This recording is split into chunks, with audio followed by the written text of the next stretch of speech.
हाल ही के दिन हम सब हैं कितने खुश हैं। साल भर गए सबसे बड़ा त्योहार होता है जिसे हर परिवार बहुत धूमधाम से मनाता है। लेकिन क्या हो अगर हम आपसे कहें कि मणिपुर के गांव के लोग दिवाली के दिन अपने घर से बाहर नहीं निकलता। क्या हो कि अगर हम आपसे कहें कि एक ऐसा गांव है जहां दिवाली खुशी का नहीं बल्कि ऑफ कहते हैं और होता है। मणिपुर के उस गांव में अब से लगभग 400 साल पहले एक बेहद सुंदर औरत रहा करती थी। से काला जादू आता था। गांव वालों को इसके बारे में पहले से पता था, लेकिन कोई भी उसे रंगे हाथों नहीं पकड़ पाता था। उस औरत ने गांव के एक अड्डे कट्टे पहलवान से शादी कर ली थी जो पूरी तरह से उसके वश में था।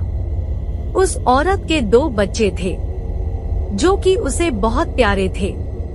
अपने टिप्पणी पर काला जादू कि उसके बच्चों के पास ही काली शक्तियां सके और वो आगे चलकर इस गांव पर राज कर सके।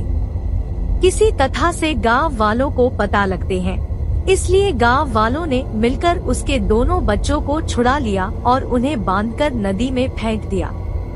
औरत अपने बच्चों को शाम को खोजते हुए नदी के पास पहुँचे और तभी उसे नदी के बीच में तैरती हुई उसकी बच्चों की लाशें अपने बच्चों की लाशें देखकर जोर शोर से उसने कहा कि को उन सब से बदला लेगी जिन लोगों ने उसकी बच्चों को मारा है।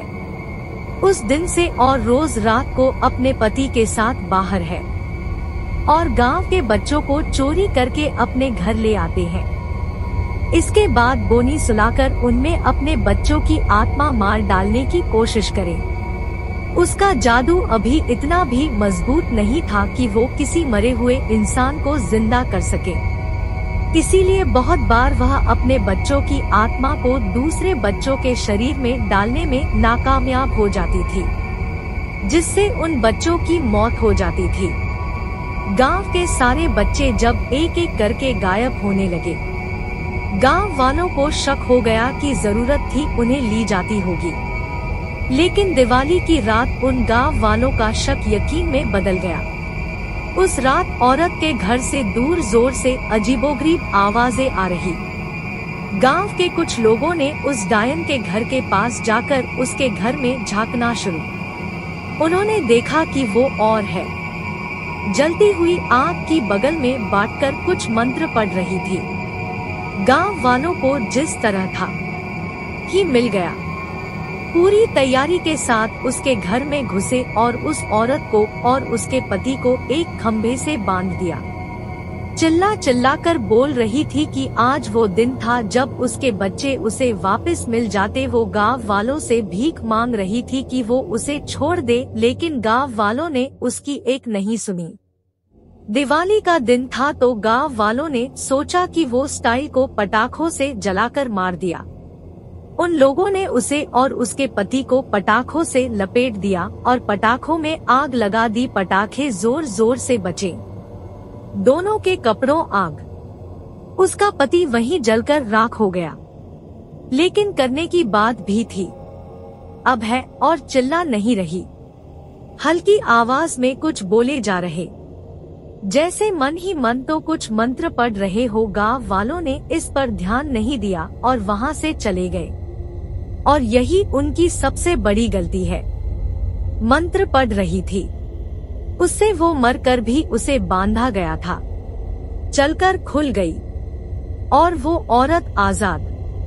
डीजल उसका शरीर हो रहा था, लेकिन वो खत्म होने का नाम ही नहीं ले रहे हैं। फर्स्ट से जाकर मिल ही नहीं।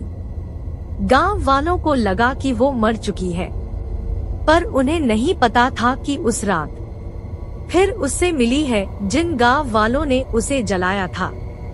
देर रात उन सब गांव वालों के घर के दरवाजे पर जोर जोर से तक हुई। जब गांव वालों ने उसे देखा तो वह उसका हुलिया देखकर काफी और अब पूरी तरह से एक जिंदा लाश बन चुकी थी।